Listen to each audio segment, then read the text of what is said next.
कि देश में बीएसपी अकेली एकमात्र ऐसी पार्टी है जो कांग्रेस में अन्य पार्टियों की तरह अपने संगठन को चलाने व चुनाव आदि लड़ने के लिए भी बड़े बड़े पूंजीपतियों व धन्ना सेठों से आर्थिक मदद नहीं लेती है और ना ही इसके एवज में उनको राज्यसभा आदि में भेजती है तथा ना ही उनको आर्थिक लाभ पहुंचाने के लिए उनके हिसाब से अपनी सरकार की नीतियां बना के अपनी सरकार चलाती है, बल्कि इसके स्थान पर बीएसपी अपनी सदस्यता के जरिए व अन्य विभिन्न मौक़ों पर पार्टी के सामर्थ्यवान लोगों से भी पार्टी की सदस्यता के जरिए ही उनसे पार्टी के लिए आर्थिक मदद भी लेती है।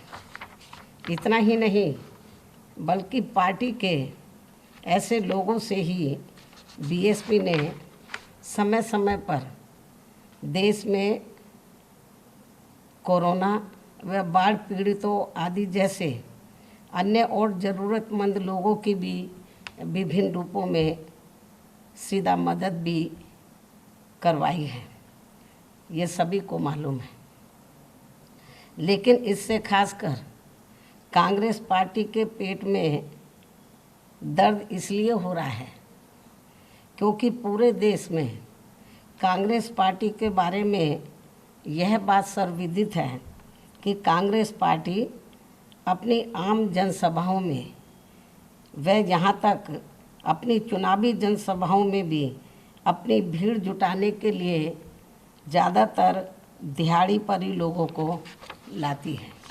अर्थात जिस दिन कांग्रेस पार्टी की कोई रैली आदि होती है तो फिर खासकर दिहाड़ी में कार्य करने वाले मजदूर लोग बहुत खुश होते हैं और वे कहते हैं कि हमें आज काम नहीं करना पड़ेगा, बल्कि कांग्रेस पार्टी की रैली में जाने के लिए बिना कार्य किए ही आज उन्हें ज़्यादा दिहाड़ी मिल जाएगी, ऐसा वो कहते हैं, तथा बढ़िया बढ़िया खाना भी मिलेगा। ये कांग्रेस पार्टी का भीड़ जुटाने का कल्चर है। इससे समझा जा सकता है कि देश में आज कांग्रेस पार्टी के जनाधार की कितनी बुरी हालत है।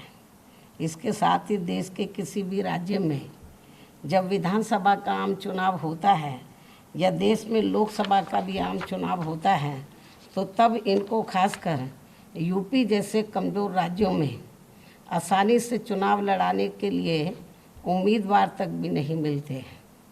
उनको खड़ा करने के लिए फिर कांग्रेस पार्टी बड़े बड़े पूंजीपतियों व धन्ना सेठों आदि से आर्थिक मदद लेकर उनको पैसा देकर खड़ा करती है, अधिकांश उनको पैसा देकर खड़ा करती है।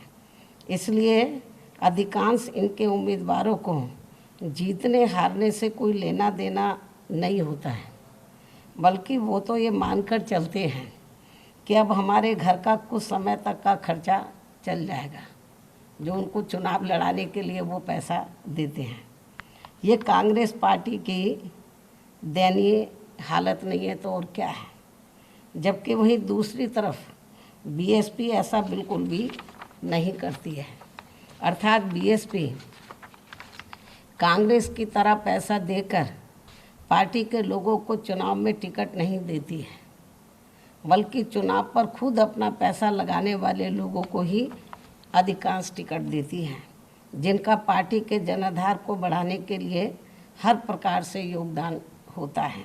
इसलिए कांग्रेस पार्टी ने अभी हाल ही में जो बुकलेट जारी की है, यदि ये पार्टी इस बुकलेट में अपनी विरोधी पार्टियों पर कोई भी टीका टिप्पणी करने के साथ साथ अपनी इन सब कमियों को भी वर्णित कर देते तो ये बेहतर होता। अर्थात इस पार्टी द्वारा दूसरे पर उंगली उठाने की बजाय इनको पहले अपने घर को ही ठीक कर लेना चाहिए, ये भी मेरी इनको सलाह है। इसके साथ ही कांग्रेस पार्टी को मैं ये भी बताना चाहती हूँ कि जब देश में लोकसभा व किसी भी राज्य में विधानसभा का आम चुनाव होता है तो खासकर पार्टी के मजबूत राज्यों में एक एक सीट पर कई उम्मीदवार पार्टी का टिकट चाहते हैं। यानी कि बीएसपी के बारे में मैं बता रही हूँ। तो खासकर पार्टी के मजबूत राज्यों में एक एक सीट पर तो कई उम्मीदवार बीएसपी का टिकट चाहते हैं, जिसमें कुछ उम्मीदवार आर्थिक तौर पर काफ़ी कमज़ोर भी होते हैं। इसके अलावा कुछ उम्मीदवार टिकट तो ले लेते हैं, यानी कि पार्टी का टिकट तो ले लेते हैं, लेकिन चुनाव में ज़रूरत के हिसाब से पैसा खर्च नहीं करते। तब फिर पार्टी के कार्यकर्ताओं को ही मजबूरी में आपस में चंदा इकट्ठा करके उन्हें चुनाव लड़ाना पड़ता है। इसे भी खास ध्यान में रखकर तब हमारी पार्टी को मजबूरी में पार्टी के ऐसे उम्मीदवारों से चुनाव लड़ने के लिए उनसे कुछ एडवांस में ही पैसा भी जमा कराना पड़ता है, और फिर उसी पैसे को उनके चुनाव पर ही पार्टी के कार्यकर्ताओं द्वारा खर्च कर दिया जाता है, जिससे हर चुनाव में विरोधी पार्टियां इसी प्रकार गलत तरीके से प्रचारित करती हैं और बीएसपी की छवि को धूमिल करने का भी वो पूरा प्रयास करती है, हथकंडे अपनाती हैं और बीएसपी की इमेज को ख़राब करती हैं। वैसे भी हमारी पार्टी कांग्रेस पार्टी व अन्य पार्टियों की तरह बड़े पूंजीपतियों व धन्ना सेठों की पार्टी नहीं है। ये भी सर्वविदित है कि हमारी पार्टी कांग्रेस पार्टी व अन्य पार्टियों की तरह बड़े पूंजीपतियों व धन्ना सेठों की पार्टी नहीं है, जैसे दूसरी पार्टियां होती हैं, बल्कि गरीब और मजलूमों की पार्टी है। उन्हीं की ही थोड़ी आर्थिक मदद से अपनी पार्टी को चलाती है। जो गरीब मजलूम हैं उन्हीं की आर्थिक मदद से पार्टी को चलाती है। ये सभी पार्टियां बीएसपी के बारे में अच्छी प्रकार से जानती हैं, इसलिए बीएसपी के बारे में ऐसे कुछ भी गलत प्रचार करने से पहले इनको कोई खास लाभ मिलने वाला नहीं है। ये भी पार्टियां जानती हैं और हमारे लोग भी जानते हैं, अच्छी प्रकार से जानते हैं। इसके अलावा इन्हें ये भी मालूम होना चाहिए कि हमारी पार्टी हर वर्ष अब मेरा जन्मदिन जन कल्याणकारी दिवस के रूप में मनाती है। लेकिन इससे पहले क्या होता था, जब मेरा जन्मदिन होता था तो मेरे बार मना करने के बावजूद भी मेरे जन्मदिन पर पार्टी के अधिकांश लोग तो महंगे कपड़े व गहने आदि मुझे देते थे, जिसे ध्यान में रखकर फिर हमने ये फैसला लिया कि आप बीएसपी सदस्यता की किताबें ले जाएं। जो मुझे कीमती कपड़े और गहने देते थे, तो उसे ध्यान में रखकर फिर हमने ये फैसला लिया कि आप बीएसपी सदस्यता की किताबें ले जाएं। जितने के आप मुझे कीमती गहने कपड़े आदि देना चाहते हैं, तो उतने के आप अपने क्षेत्र से बीएसपी के सदस्य बना के वो पैसा आप मुझे पार्टी को आर्थिक सहयोग के रूप में दे सकते हैं। इसके लिए कोई मनाही नहीं है। उसके बाद से अब हम इस मौके पर अपने लोगों को हर वर्ष बीएसपी सदस्यता की किताबें दे देते हैं। लोग फिर उसके ज़रिए हर वर्ष पार्टी को खुशी से काफ़ी आर्थिक मदद भी करते हैं। लेकिन इसे भी कांग्रेस जैसी अन्य पार्टियां भी काफ़ी गलत तरीके से, जब मेरा जन्मदिन होता लोग पार्टी को आर्थिक सहयोग देते हैं, तो उसे भी कांग्रेस पार्टी सहित ऐसी मानसिकता वाली जो अन्य पार्टियां हैं, तो इसे भी गलत तरीके से प्रचारित करती हैं। बुकलेट में कहा कि आज यूपी में वो सत्ता में, आप लोगों को मालूम है, उसकी बुकलेट को पढ़ने से ऐसा लगता है कि वो सत्ता में आने के लिए कितने तड़फ रहे हैं। लेकिन कांग्रेस को अपने गिरेबान में झांक कर देखना चाहिए। जब अपना देश आज़ाद हुआ था, तो आज़ादी के बाद शुरू में लंबे अरसे तक यहाँ उत्तर प्रदेश में कांग्रेस पार्टी लगातार पूर्ण बहुमत के साथ वो सत्ता में रही। लेकिन इनकी कथनी और करनी में ज़मीन आसमान का फ़र्क होने की वजह से फिर लोगों ने इस पार्टी को छोड़ दिया, और तभी हमें बीएसपी बनानी पड़ी, और बीएसपी की तरह अन्य और पार्टियां भी बनी। तो इसके लिए जिम्मेवार कौन है? जो कांग्रेस की का जो आज हाल बेहाल है, इसके लिए जिम्मेवार कौन है? हमारी पार्टी नहीं है, दूसरी पार्टियां नहीं है, जो अन्य विरोधी पार्टियां हैं। इसके लिए सही मायने में जिम्मेवार कांग्रेस पार्टी की खुद गलत नीतियां, कार्यशैली, उनकी कथनी करने में अंतर, ये सब कांग्रेस पार्टी इसके लिए जिम्मेवार है। अब अपनी कमियों को छिपाने के लिए वो किस्म किस्म के हथकंडे अपनाए, तो मैं समझती हूँ यूपी की जनता ये सब बातें अच्छी प्रकार से जानती है। चाहे वो एक बुकलेट जारी करे या 2 करे, तो मुझे नहीं लगता कि जनता के ऊपर कोई असर पड़ने वाला है। तो इसलिए मैंने ये सोचा कि इनका जवाब देना बहुत ज़रूरी है। हालांकि किताब में और क्या लिखा है तो मैंने तो पढ़ा नहीं है, लेकिन थोड़ा किसी 1-2 चैनल में आ रहा था, तो उसको ध्यान में रखकर तो मैंने ये सोचा इसका जवाब देना ज़रूरी है।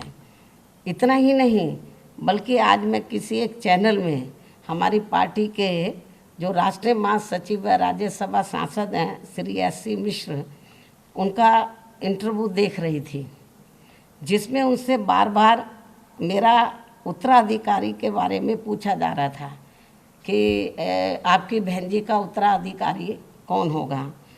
तो उस चैनल को जो उनसे पूछ रहा था, उस चैनल के इंटरव्यू पूछने वाले को मैं ये बताना चाहती हूँ कि मेरा स्वास्थ्य अभी ठीक है, मुझे अभी किसी को भी अपना उत्तराधिकारी बनाने की ज़रूरत नहीं है। लेकिन जब मेरा स्वास्थ्य ठीक नहीं रहेगा तो तब मैं ज़रूर अपना उत्तराधिकारी घोषित कर दूंगी, ये भी मैं उनको बताना चाहती हूँ। और जब मेरा स्वास्थ्य ठीक नहीं रहेगा या मैं इस लायक नहीं रहूँगी कि मैं पार्टी को चला पाऊँ, और जब मैं अपना उत्तराधिकारी घोषित करूँगी तो उस चैनल को भी बता दिया जाएगा, पूरे देश को बता दिया जाएगा। लेकिन जब मैं अपना उत्तराधिकारी घोषित करूँगी तो मेरा उत्तराधिकारी केवल दलित वर्ग से ही होगा। ये बात मैं कई बार कह चुकी हूँ और आज मैं इस बात को फिर दोहराना चाहती हूँ कि जब भी मैं अपनी पार्टी का उत्तराधिकारी बनाऊँगी या मेरा जो उत्तराधिकारी होगा तो वो केवल दलित वर्ग से ही होगा, जिन्होंने हर मुश्किल की घड़ी में मेरा व पार्टी का पूरी ईमानदारी व पूरे तन मन धन से साथ दिया है। पार्टी में बड़े उतार चढ़ाव आए, लेकिन जो दलित वर्ग के लोग हैं वो टस से मस नहीं हुए। तो जब भी उत्तराधिकारी बनाया जाएगा, जब लगेगा कि मैं इस लायक नहीं हूँ, मेरा स्वास्थ्य खराब है, अभी तो मैं फिट हूँ बिल्कुल, और मुझे अभी वर्षों तक, काफ़ी वर्ष लगेंगे मुझे अनफिट होने के लिए, मैं तो फिट हूँ। और कुदरत की वजह से पिछले 2 साल से कोरोना चल रहा है और अभी भी कोई ख़त्म नहीं हुआ है, लेकिन मुझे तो कोई कोरोना जैसी भी बीमारी नहीं हुई। तो कहने का तात्पर्य ये है कि जो लोग इस किस्म का प्रचार करते हैं, बार बार मिश्रा जी को घेर रहे थे कि भाई उत्तराधिकारी, अभी तो मैं फिट हूँ बिल्कुल, स्वास्थ्य मेरा ठीक है। तो और उन्हें ये मालूम होना चाहिए, जब मान्यवर कांशीराम जी जीवित थे और जब तक वो ठीक रहे, उन्होंने अपना उत्तराधिकारी घोषित नहीं किया था। जब उनका स्वास्थ्य खराब होने लगा था तो तब उन्होंने मुझे अपना उत्तराधिकारी बनाया था। मीडिया अच्छी प्रकार से जानता है, लेकिन लोगों को गुमराह करने के लिए वो इस किस्म के वो हथकंडे इस्तेमाल करते हैं। तो इसलिए मेरा मीडिया को भी यही कहना है, और ख़ास तौर से कांग्रेस पार्टी को, कि ये जो इधर उधर की बातें कर रहे हैं बुकलेट के जरिए, बुकलेट हो या फिर नाटकबाजी करें या आए दिन आकर वो गांधी जी की प्रतिमा के नीचे बैठ जाएं, या फिर कहीं पर कोई अन्याय अत्याचार हो जाए तो वहाँ चले जाएं, तो इससे कुछ नाटकबाजी से होने वाला नहीं है। जनता सब जानती है, जनता को ये मालूम है कि यूपी में 4 बार मेरे नेतृत्व में सरकार बनी, तो बीएसपी ने, आपको मालूम है कि कभी भी वो अपना मैनिफेस्टो जारी नहीं करती है। बीएसपी दूसरी पार्टियों की तरह वो कभी भी अपना चुनावी घोषणा पत्र आदि जारी नहीं करती है, क्योंकि बीएसपी कहने में कम बल्कि कार्य करके दिखाने में ही ज़्यादा विश्वास रखती है। तो इसलिए जब मुझे 4 बार यूपी में गवर्नमेंट बनाने का मौका मिला, तो तो मैंने वो ऐतिहासिक कार्य किए सर्व समाज के लिए, चाहे सभी धर्मों और सभी वर्गों के लिए, किसान, मजदूर, व्यापारी, कर्मचारी, बुजुर्ग, महिलाएं, युवा, सभी के लिए मेरी सरकार ने वो ऐतिहासिक कार्य किए कि जो पूर्व में किसी भी पार्टी की सरकार ने नहीं किए। अब जो वर्तमान में जो बीजेपी की सरकार है या पूर्व में सपा की सरकार रही, वही मेरी नीतियों को थोड़ी उनको अदल बदल के वो उनको घोषित करती है। लेकिन घोषणा करने से काम नहीं चलेगा, वो तो इम्प्लीमेंट करने से चलेगा। चाहे वो मेरी कितनी भी नकल करने, नकल का तभी फ़ायदा होगा जब वो ज़मीनी तौर पर उसको इम्प्लीमेंट किया जाए। तो इसलिए मैं आपको ये बताना चाहती हूँ कि अब हालांकि ये चुनाव है, चुनाव नज़दीक आ रहा, कुछ ही महीने बचे हैं, इस किस्म के हथकंडे इस्तेमाल किए जाएंगे। तो इसलिए मुझे बीच बीच में मीडिया के बीच में जाकर हमारे लोग गुमराह ना हो, तो मुझे ये बातें कहने के लिए मजबूर होना पड़ता है। तो ये कुछ ज़रूरी बातें मैंने आप लोगों के सामने रखी हैं। धन्यवाद।